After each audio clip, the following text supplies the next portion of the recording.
Di antara tumpukan sampah dan rumah-rumah reot yang berkarat, sekelompok remaja yang terbuang dari harapan tampak belajar dewasa terlalu cepat. Mereka adalah remaja yang tumbuh bukan dari taman bermain, melainkan di lorong-lorong gelap di antara bau busuk selokan yang tergenang serta asap dapur arang yang membakar paru-paru. Pada usia yang seharusnya dipenuhi tawa dan mimpi, mereka justru sibuk memikirkan cara bertahan hidup. Di antara mereka, ada yang menarik gerobak barang rongsok sambil menahan lapar, dan ada pula yang memungut sampah plastik di lautan sampah demi sekeping koin, yang bahkan tidak cukup untuk sekedar membeli nasi basi. Demikianlah fakta kehidupan yang dihadapi oleh remaja di Filipina. Dan sayangnya, fakta ini bukanlah pengecualian. Sebab kawasan pemukiman kumuh di Filipina, terutama di kota-kota besar seperti Manila, Cebu atau Davao, keluarga-keluarga miskin yang berjuang memenuhi kebutuhan sehari-hari adalah pemandangan yang sangat umum. Hampir 43% penduduk perkotaan Filipina tinggal di pemukiman informal atau kumuh. Mereka menghuni rumah-rumah berdinding seng atau papan yang berdiri berhimpitan di lahan-lahan ilegal tanpa akses layak terhadap air bersih maupun sanitasi. Ini berarti terdapat jutaan orang menjalani hidup di lingkungan serba kekurangan, mulai dari ruang tinggal yang sumpek, tanah tanpa sertifikat, air dan listrik yang terbatas, serta minimnya layanan dasar seperti sekolah dan kesehatan. Di kota Cebu, sekitar 1/4 penduduknya tidak memiliki akses sanitasi yang memadai. Akibatnya, penyakit menular seperti tuberkulosis dan malaria merebak di komunitas padat ini. Anak-anak tumbuh dengan gizi buruk dan rentan terserang penyakit karena air yang kotor dan lingkungan yang terlalu kumuh. Kondisi hidup yang sangat berat ini jelas sangat berdampak langsung terhadap pendidikan anak-anak dan remaja di pemukiman kumuh. Secara hukum, Filipina sudah menetapkan pendidikan dasar gratis dan wajib belajar hingga usia 18 tahun. Kendati demikian, kemiskinan yang terlalu mapan telah menjadi semacam tembok baja besar bagi mereka. Biaya tersembunyi seperti seragam dan buku terlalu mahal bagi keluarga miskin, sehingga banyak anak dari kawasan kumuh yang bolos sekolah karena sakit berkepanjangan atau harus membantu orang tua untuk bekerja. Dalam kondisi ini, anak perempuan sering menjadi pihak yang paling menderita, di mana saat kesehatannya buruk atau keluarga butuh bantuan, mereka berhenti sekolah lebih awal. Lalu, pada pagi buta, tidak sedikit dari mereka yang seharusnya bersiap ke sekolah justru turun ke jalan untuk menjajakan koran, mengamen, atau memulung sampah. Di Smoky Mountain yang legendaris, bekas gunungan sampah di Manila, anak-anak kecil terlihat mengais sisa plastik serta logam untuk dijual seharga beberapa peso. Bermula dari kemiskinan yang akut semacam ini, eksploitasi anak dan remaja tumbuh subur di Filipina. Kemiskinan struktural di negara ini membuat banyak keluarga terperangkap di lingkaran setan. Orang tua tidak berpendidikan hanya bisa mendapatkan pekerjaan serabutan dengan upah yang sangat rendah. Penghasilan yang sangat pas-pasan itu nyaris mustahil mencukupi kebutuhan keluarga besar, apalagi di kota besar dengan biaya hidup tinggi. Lalu di sini, anak-anak pun rentan dilibatkan untuk menambah pemasukan keluarga. Di pemukiman kumuh, pekerja anak bukanlah pemandangan aneh.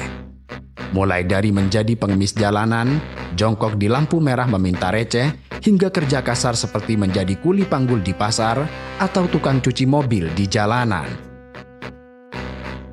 Anak-anak itu terpaksa bekerja hingga larut malam demi meringankan beban keluarganya. Pekerja anak di Filipina bahkan umum terlihat di malam hari. Sebagian dari mereka ada yang mengayuh becak menjajakan makanan ringan, atau sekedar menjaga parkir. Namun, yang lebih mengenaskan dari semua itu, ketika lingkungan di kawasan kumuh tidak mampu melindungi anak dari eksploitasi dan malah semakin mendorongnya. Di kawasan kumuh, ada banyak orang tua yang pasrah ketika anaknya putus sekolah untuk bekerja. Tetapi, ada pula kasus yang lebih ekstrim, di mana orang tua atau kerabat justru terlibat langsung dalam eksploitasi. Organisasi Perlindungan Anak mencatat bahwa tidak sedikit orang tua di Filipina yang memperjualbelikan keluarga mereka sendiri untuk aktivitas intim komersial maupun kerja paksa. Kemudian, situasi semakin memburuk di masa pandemi COVID-19. Ketika banyak pencari nafkah kehilangan pekerjaan dan membuat sebagian orang tua nekat memaksa remajanya untuk masuk dalam perdagangan hubungan intim demi sekedar mencari uang makan. Selain kemiskinan ekonomi, kemiskinan pendidikan dan informasi membuat remaja di kawasan kumuh tidak menyadari tentang bahaya yang mengintai. Pengetahuan tentang hak anak, perdagangan manusia atau eksploitasi seksual sangat minim di kalangan mereka.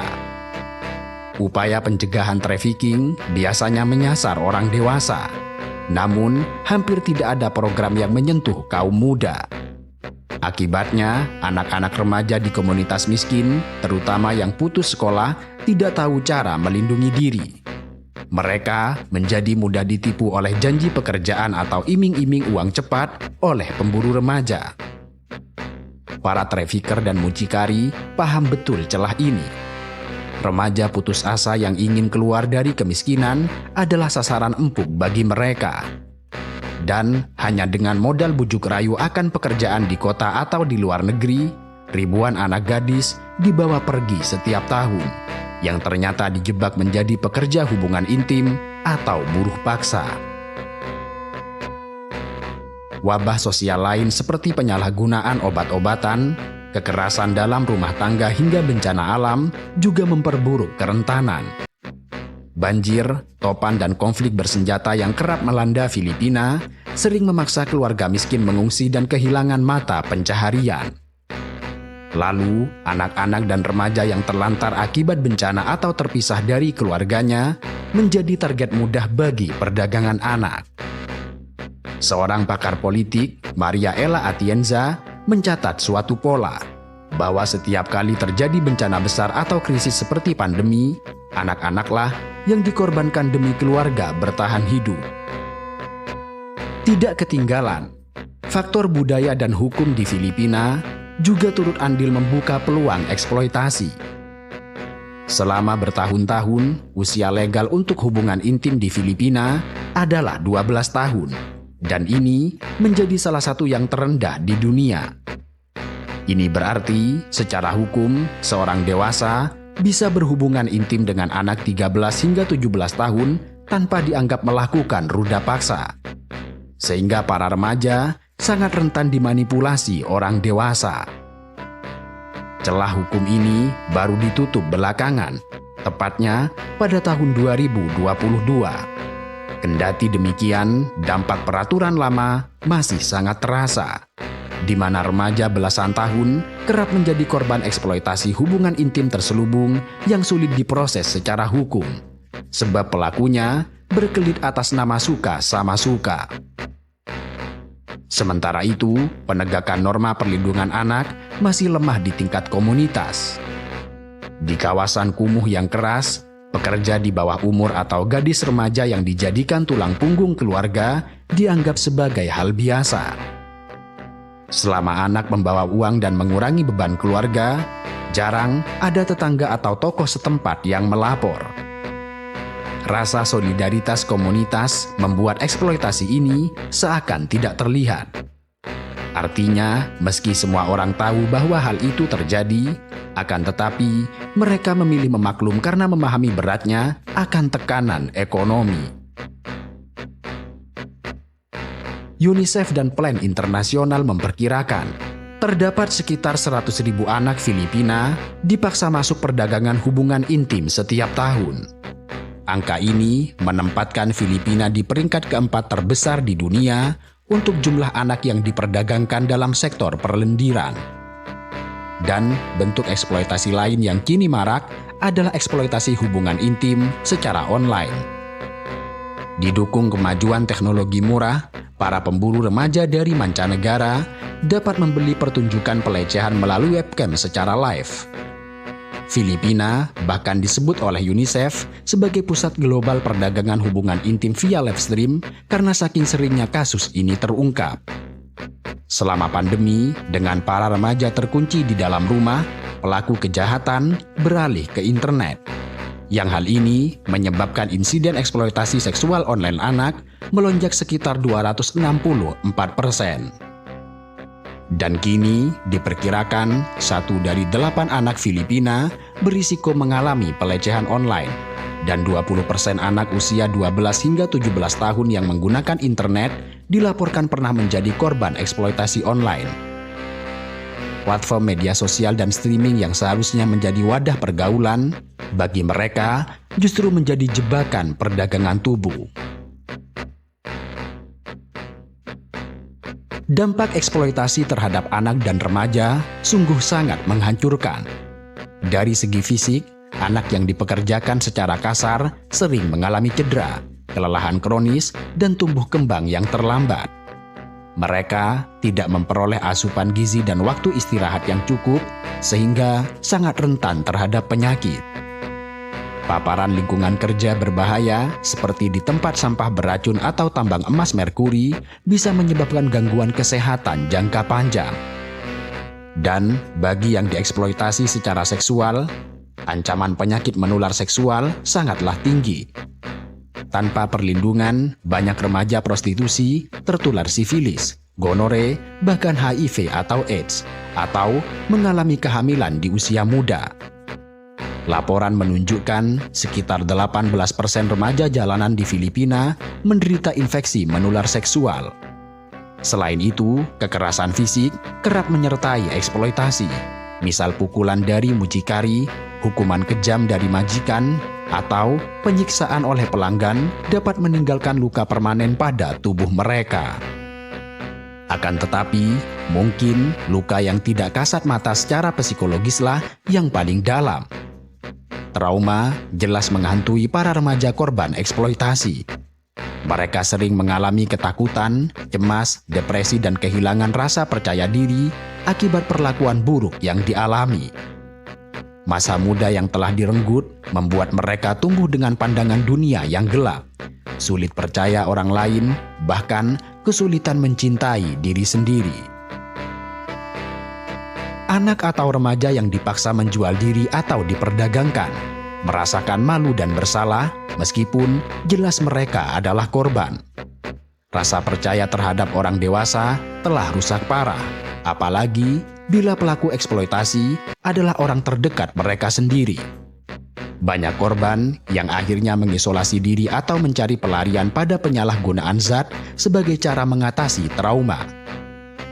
Gejala PTSD atau Post Traumatic Stress Disorder tidak jarang muncul di antara mereka, berupa mimpi buruk, kilas balik kejadian, hingga dorongan melukai diri. Seorang penyintas mengungkapkan bahwa menjadi miskin dan rentan sangatlah berat, apalagi bagi anak-anak. Demi sekolah dan membantu keluarga, mereka rela untuk berkorban, tetapi dengan batin yang hancur mengenaskan. Dari sisi eksploitasi, konsekuensi eksploitasi bisa berlangsung seumur hidup. Pendidikan anak yang terputus menyebabkan mereka kehilangan kesempatan memperbaiki nasib di kemudian hari. Dan tanpa keterampilan, mantan korban eksploitasi sulit mendapatkan pekerjaan layak saat dewasa, sehingga lingkaran kemiskinan berulang ke generasi selanjutnya. Pemerintah Filipina sebenarnya tidak tinggal diam terhadap masalah ini. Sejak dekade 1990-an, berbagai undang-undang dan kebijakan telah diterbitkan untuk melindungi anak dari eksploitasi. Undang-Undang Nomor 7610 Tahun 1992 telah mengatur sanksi bagi pelaku kekerasan serta eksploitasi anak. Kemudian, Undang-Undang Anti Perdagangan Orang secara khusus melarang dan menghukum keras perdagangan anak untuk prostitusi, kerja paksa, maupun organ tubuh. Filipina bahkan termasuk negara tingkat 1 dalam laporan Trafficking in Person Amerika Serikat, yang berarti secara hukum dan kebijakan, Filipina telah memenuhi standar minimum penanggulangan trafficking. Kendati demikian, tantangan besar tetap mengintai dalam penegakan hukum serta penerapan kebijakan. Meski aturan telah ada, kenyataan di lapangan sering berkata lain. Aparat penegak hukum kerap kekurangan sumber daya dan pelatihan untuk mengusut tuntas eksploitasi anak. Polisi yang terbatas jumlahnya kesulitan untuk menjangkau gang-gang sempit kumuh di mana eksploitasi terselubung sering terjadi. Di sisi lain, pendanaan program perlindungan anak juga sering tidak memadai, yang hal ini menyebabkan rumah aman dan layanan rehabilitasi bagi korban sangatlah terbatas.